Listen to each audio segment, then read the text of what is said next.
Hi guys, c'est parti pour l'analyse du trailer de la dernière saison de Game of Thrones.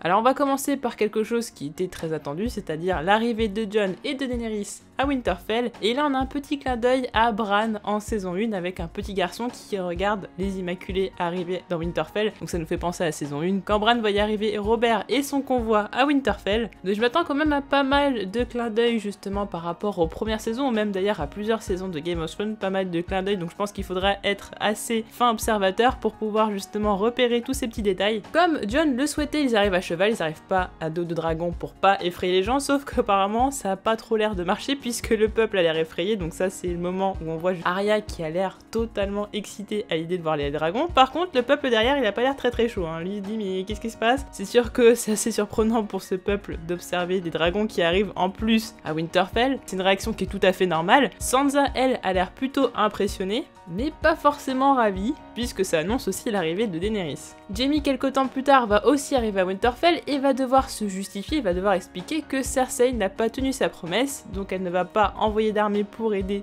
tout le monde face à l'armée de marcheurs blancs, et que Jaime vient donc seul pour les aider. Donc il va essayer un petit peu de se justifier, d'expliquer quand même qu'il est de bonne foi, parce que forcément on va pas trop lui faire confiance, et je pense que Brienne prendra sa défense. De leur côté, Sam et Bran entendent certainement un signal qui les prévient l'arrivée de Jon et de Daenerys, et là ils vont se demander mais comment on va annoncer la réelle identité de Jon, comment on va lui annoncer ça, sachant que toute sa vie on lui a menti. Donc les deux personnages vont apprendre ça à Jon et à Daenerys. Je pense que Daenerys sera présente au moment de cette annonce, et effectivement on voit Daenerys un petit peu bouleversée, on la voit un petit peu triste, parce que ça implique quand même pas mal de choses. Ça implique que non seulement finalement elle n'est plus l'héritière légitime puisque finalement c'est Jon, et en plus c'est quand même son neveu, donc c'est un petit peu glauque cette histoire. Pour Jon, il s'agit d'une triple révélation. Ned Stark n'est pas son père et donc lui a menti, c'est donc son oncle. Il est l'héritier légitime du trône de fer, le fils de Lyanna Stark et de Rhaegar Targaryen, mais il est aussi le neveu de Daenerys. Mais alors que Jon se rend dans la crypte, on le voit justement proche de la statue de Ned et aussi celle de Lyanna, donc je pense qu'il se rend vers la statue de Ned parce que Ned lui a quand même menti toute sa vie, mais quelque part il l'a aussi protégé, ça a été fait pour sa propre protection. Je pense qu'il va exprimer un petit peu de colère et quelque part un peu de compréhension, et aussi il y a l'émotion justement de savoir qui est sa vraie mère après tant de temps à être restée dans le doute. Et on a Daenerys qui, après avoir pas mal cogité, va finalement apporter son soutien à Jon en lui montrant que finalement ça ne change pas grand chose, ça ne change rien par rapport à son attachement et qu'ils peuvent régner ensemble.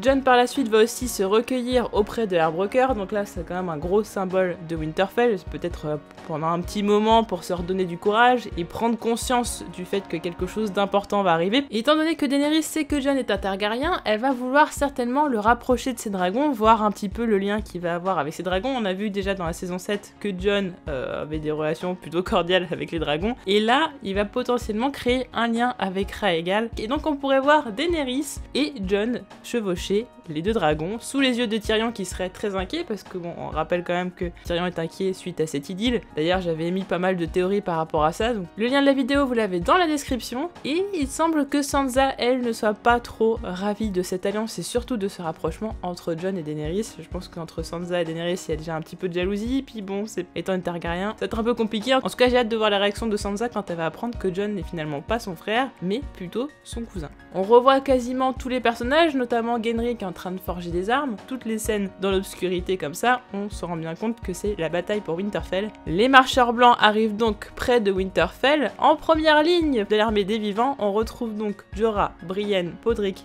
et Grey Worm. Sur les remparts, on aura Ser Davos, le limier, Jaime Lannister, Arya, peut-être Tyrion. Tyrion on sait pas trop où il est, on sait pas trop ce qu'il fait. Et puis après il y a ceux qui sont protégés, qui ont l'air d'être dans la crypte, c'est-à-dire Varys, Sansa, Ghost. Après se pose la question pour Bran et Sam, j'ai pas l'impression qu'en tout cas ils soient avec les autres personnages. On a Arya qui semble à un moment donné très sûre d'elle, elle dit qu'elle connaît la mort, que la mort a plusieurs visages et qu'elle a hâte de voir cette mort là. En sachant qu'il y a des noms encore comme Cersei, Beric ou encore Mélisandre, il y a encore le choix mais je pense que de toute façon elle paraît certainement de Cersei. Elle semble donc prête à en découdre, on la voit avec une lance qui a son bout du ver dragon. Néanmoins la bataille semble par la suite dégénérer, d'ailleurs on voit le visage du limier qui est ensanglanté. Alors le limier d'ailleurs qui a peur du feu et qui se retrouve avec plein de feu derrière, donc je sais pas s'il a réussi à contrôler sa peur mais il doit pas se sentir très bien. En tout cas je pense qu'il survit parce que quand même on avait en photo de couverture d'Entertainment Weekly le Clegane Ball, donc je pense que le Clegane Ball va avoir lieu, puis de toute façon les fans l'attendent avec impatience. Donc je ne vois voit pas la série se passer d'un événement aussi important. On a Jaime qui combat et qui semble en très mauvaise posture, qui est très ensanglanté lui aussi et qui je pense va y passer. Et on a Arya qui court totalement paniquée. On se demande donc si la première ligne est tombée puisque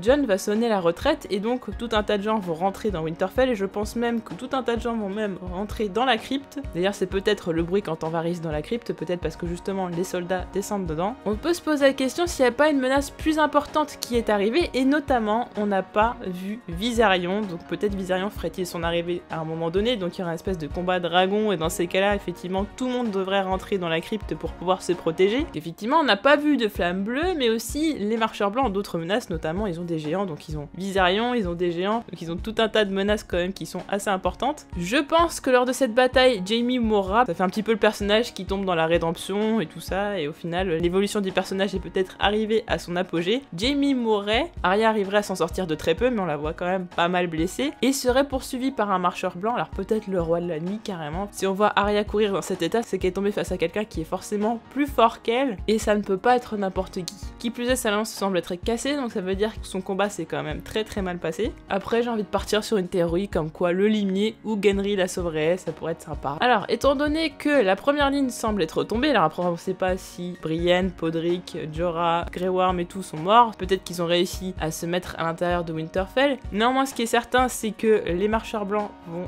être quand même très puissants, ils vont poser beaucoup de problèmes au point que Jon va devoir sonner la retraite à l'intérieur de Winterfell et donc pour s'en sortir qu'est-ce qui peut se passer? Première chose on a vu que Tormund et Beric ont survécu, alors Beric pourrait peut-être apprendre à Jon comment enflammer son épée, ce qui ferait un clin d'œil visuel un peu à Azor Ahai, à moins qu'il ait réellement Lightbringer, dans ces cas-là, elle la donnerait à Jon. En tout cas, Beric mourra forcément pendant cette bataille. De toute façon, on sait que Thoros est mort et donc il ne pourra pas le ramener encore une fois. Donc là, on sait que c'est la dernière vie de Beric et qu'après c'est game over. Mais en tout cas, Beric, je pense qu'il y a un certain intérêt par rapport à Jon et effectivement, l'idée à enflammer son épée, ça pourrait être quelque chose d'intéressant, à moins qu'il ait vraiment l'épée très importante qui est Lightbringer, mais je pense que ce n'est pas le cas. On peut se poser des questions sur le rôle de Bran. Bran qui a appris à contrôler son pouvoir et qui pourrait potentiellement contrôler Viserion. Bon, ça risque d'être un peu compliqué, mais forcément son pouvoir doit servir à quelque chose. Je veux dire, on n'utilise pas ce genre de pouvoir pour rien. On le voit pas être en sécurité auprès de Varys et les autres, donc peut-être est-il un endroit stratégique permettant justement de contrôler Viserion, ce qui pourrait être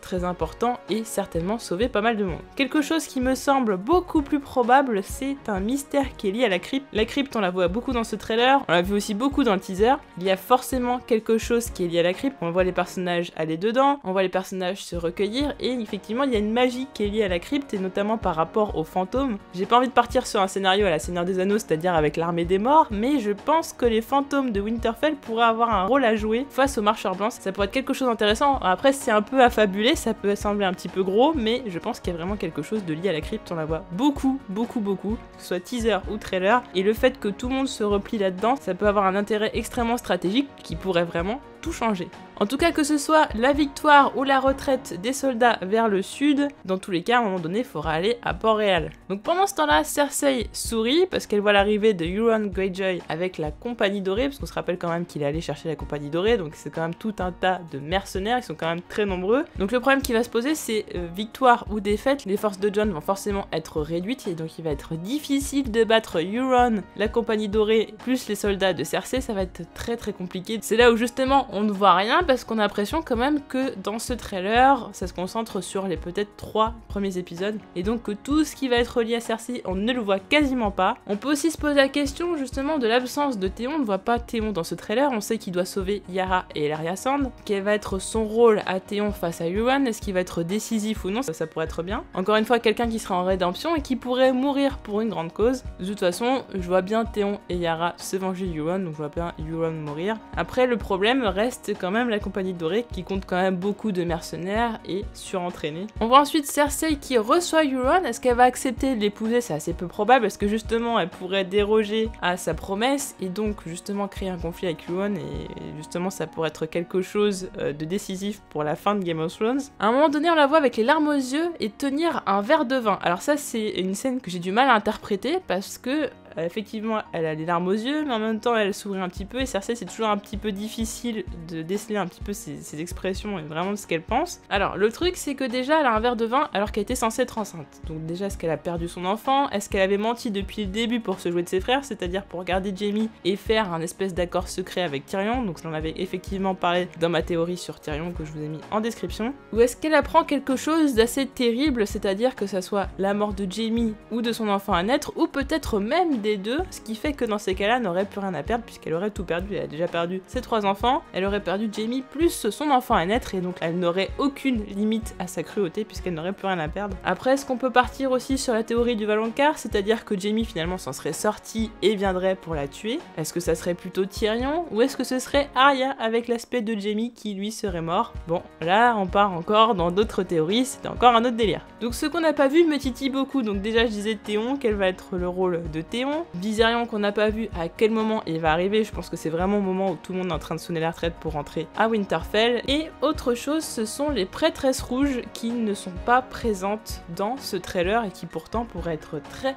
utiles en temps de guerre. Après le problème c'est que ça nécessite toujours des sacrifices, etc. La magie du sang, etc. Donc c'est un petit peu compliqué. Mais Mélisandre est censée mourir à Westeros, donc on peut se demander quand est-ce que va être son retour, et peut-être d'autres prêtresses rouges qui pourraient aussi venir aider. Ce trailer il m'hype beaucoup, j'ai vraiment hâte que la saison commence. Je crois que j'ai jamais été aussi hypé par un trailer de toute ma vie de n'importe quelle série. On est là sur la bataille finale, et notamment la bataille de Winterfell. Elle a l'air juste démente quand on voit les Immaculés et tout. On a Grey Worm qui embrasse Missandei pour la dernière fois, on a Jorah qui est prêt, on a Brienne et Podrick qui sont sur le sentier de la guerre. Enfin voilà, tout le monde est prêt, ça se voit, et on sent que le moment est très très grave et que c'est un moment décisif. Et forcément je m'attends à la mort de plusieurs personnages, notamment à ceux qui étaient en première ligne, donc Jorah, Brienne, Podrick et Grey Worm. Je pense que malheureusement on peut s'attendre à leur mort. Jaime également. Après pour les autres, je pense que les autres survivent. Je pense pas qu'il y aura d'autres morts supplémentaires pour le moment, puisque je pense qu'il y en aura encore après à la fin de la saison. Donc je pense que là pour le coup, juste en une bataille, ce serait largement suffisant. En tout cas j'ai vraiment hâte, et il y a tout ce mystère au lieu de la crypte que je vais peut-être essayer de vous déceler par la suite, ou j'en parlerai peut-être dans de futures théories. On en reparlera certainement plus tard si c'est possible, avant le début de la saison. En tout cas, n'hésitez pas à me dire ce que vous avez pensé de ce trailer. Qui va mourir? Qui va s'en sortir? Qui va être décisif dans cette bataille à Winterfell? N'hésitez pas à me dire tout cela, et on se retrouve très vite pour d'autres vidéos. Salut!